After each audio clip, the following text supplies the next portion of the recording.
What's up, team? Sean from Rest to Live here, and let's continue talking about some entrepreneurship things. I think are pretty important to know, especially if you're starting to think about getting a business going or even getting to a phase of really growth here, okay? So I want to keep it pretty simple in terms of how we think about our competition and how our competition thinks in terms about us. Seems pretty simple. What I want to call out first and foremost is when I start to get the idea going, I start to put down on paper, I build my framework for what I want to build. I want to look at the space from a competitive perspective. Who is the biggest player? Who are the innovators? Who are the laggards? Right? What would it take to easily get past those laggards? They're not doing great. They're not innovating. No problem. When I think about those that are innovating, why are they innovating? What are they doing differently?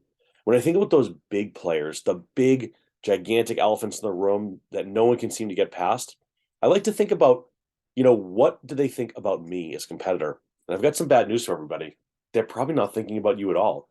Frankly, they probably don't care about you or what you're building. It doesn't seem like a threat. It doesn't seem like anything. It's not even an annoyance. So what I like to do is I like to spin that around a bit and start to think about it in terms of what could I do to get them to think about me? Because my goal ultimately is typically going to be to try to exit for a large sum of money when I sell the company. So I oftentimes will look at the largest competitors, understand any public reporting they have, especially if they're publicly traded, which makes life way easier, by the way.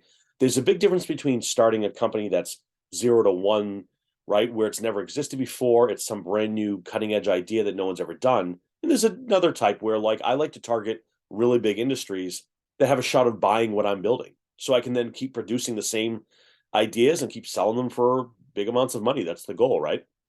So what I want to do is get to a point where I can really be a thorn in the side, not really causing much damage necessarily, but big, still big enough that they need to pay attention and I can start to steal some degree of market share from them. And it doesn't have to be a lot.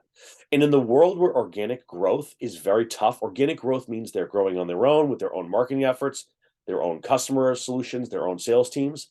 We offer them an opportunity to come and buy us to add more revenue to the top and bottom line, and for them, it becomes just a math equation. That's the goal here. So it's important to understand that they're not going to be thinking about you. And I think the mistake many new entrepreneurs make is they come out of the gates with what they believe is a great idea. And a lot of times it might be a great idea. And they think, I'm going to steal the customers, I'm going to get after it, it's going to be great. But it can be very tough to raise capital. What if you run out or don't grow fast enough? Right? So it's helpful to understand what's working in the industry at scale, what the innovations look like, and what you would need to do to differentiate yourself at scale in that space. So again, I want to just touch on this and go a little bit deeper. When I talk about the idea of looking at the biggest players and being publicly traded as a major bonus, here's why. Any publicly traded company who has to report earnings is going to report all the numbers of what they're doing, where their revenue comes from, the margins they're working with. It's very easy to understand their employees, who sits on the board, the kinds of connections they have. You can easily quickly see their investor presentations. Hopefully there is one, usually there is. And this will break down their entire business, where and how they make money, their plans, the strategic issues, where there's challenges, where there's opportunities. So you get to almost have a cheat sheet into how to basically go directly at them from their strengths and their weaknesses. And you can look for those opportunities there within as well. So I think the biggest thing here we want to do is gather as much information as possible from an entrepreneur standpoint. Make sure that we're understanding this side of the business as well. It's very, excuse me, it's very fun. It's very cool to innovate, and build something new, and come to the market with a great idea. But at the end of the day, you are there to make money and provide for yourself and your eventual employees, right? So it's very important to think about the big picture.